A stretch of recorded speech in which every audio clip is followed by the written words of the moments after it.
நாம தொடங்கின புரட்சிகரமான புதுமை பெண் திட்டத்தோட பயணம் கல்லூரியில் சேர்ற மாணவர் எண்ணிக்கை 34 விழுக்காடு உயர்ந்திருக்கு.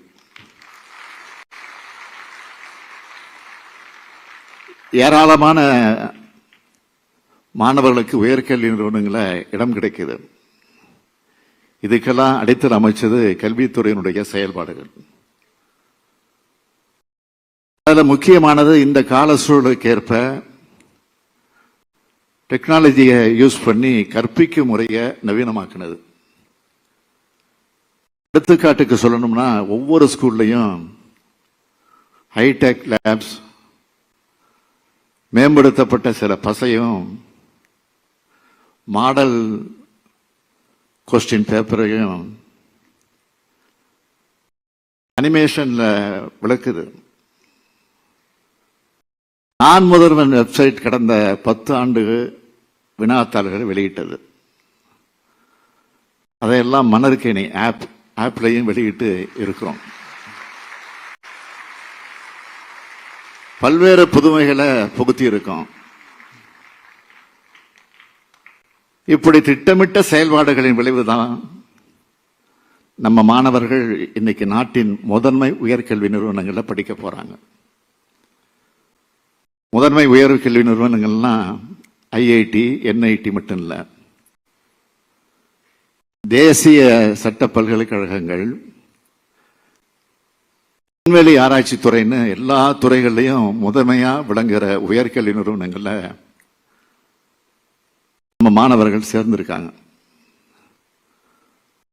தமிழ்நாட்டு மாணவர்களுடைய வேகம் இந்திய நாட்டோட நிக்கல. 14 மாணவர்கள் தைவான், மலேசியா, ஜப்பான் ஆகிய நாடுகளில் உள்ள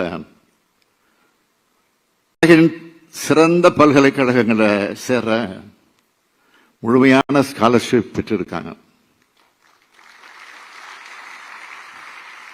இந்தியாவோட முதன்மை உயர்வு கல்வி நிறுவனங்களுக்கு போற மாணவர்களுடைய கல்வி செலவையும் வெளிநாடுகளில் படிக்க செல்லும் மாணவர்களுடைய முதல் பயண செலவையும் அரசே ஏற்றுக்கணும்னு மகிழ்ச்சியோடு தெரிவிச்சுக்கிறேன்.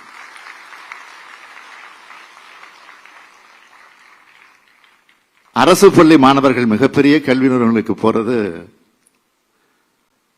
பெரும் சமூக பொருளாதார மாற்றத்திற்கான அடித்தளம். இது மூலம் அரசு பள்ளி மாணவர்கள் யாருக்கும் சளைத்தவர்கள் இல்லைன்னு மீண்டும் மீண்டும் நிரூபிக்கிறாங்க. நம்ம மாணவர்களுக்கு வாய்ப்பு கிடைச்சா அவங்க எந்த உயரத்தையும் எட்டி பிடிப்பாங்க. ஏன் விண்வெளியில கூட நம்ம அரசு பள்ளி மாணவர் தான் இனி ஆட்சி செலுத்துவாங்க. அவங்களுக்கு என்னோட அரசு துணையா இருக்கும். முதன்மை உயர்கல்வி நிறுவனங்களோட துணைவேந்தர்களும் இயக்குநர்களும் முதல்வர்களும் இங்க வந்திருக்கீங்க. உங்களுக்கு ஒரு வேண்டுகோள், இந்த மாணவ மாணவியர் ஏதோ தனி நபர்களாக உங்க நிறுவனத்தில் சேரல, தமிழ்நாடு அரசினுடைய பிரதிநிதிகளாகத்தான் சேர்ந்திருக்காங்க.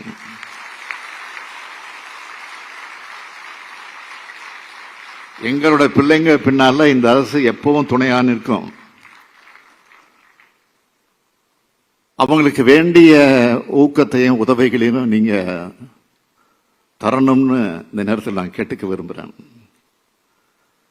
நம்ம மாணவர்கள் உயர்கல்வி கற்க செல்லும் தைவான் மற்றும் மலேசியா நாட்டு தூதர அதிகாரிகளும் இங்க வந்திருக்கிறாங்க.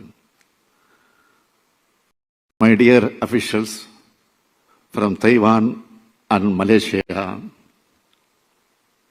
Take care of your students like your own children and provide them all necessary supports. இன்னும் சில நாட்கள்ல உயர்கல்வி நிறுவனங்களுக்கு செல்ல உள்ள என் அன்பான மாணவ கண்மணிகளே, இந்த இடத்துக்கு நீங்க சாதாரணமா வந்துடல. எத்தனையோ தடைகளை தாண்டித்தான் வந்திருப்பீங்க. இனியும் தடைகள் வரலாம். அதை பத்தியெல்லாம் கவலைப்படாம படிப்புல மட்டும் கவனம் செலுத்துங்க.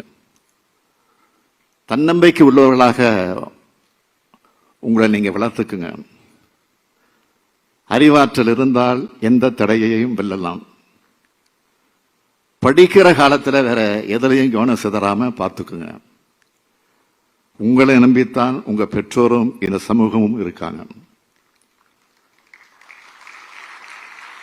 எங்க கனவுகளை நீங்க நிறைவேற்றணும்.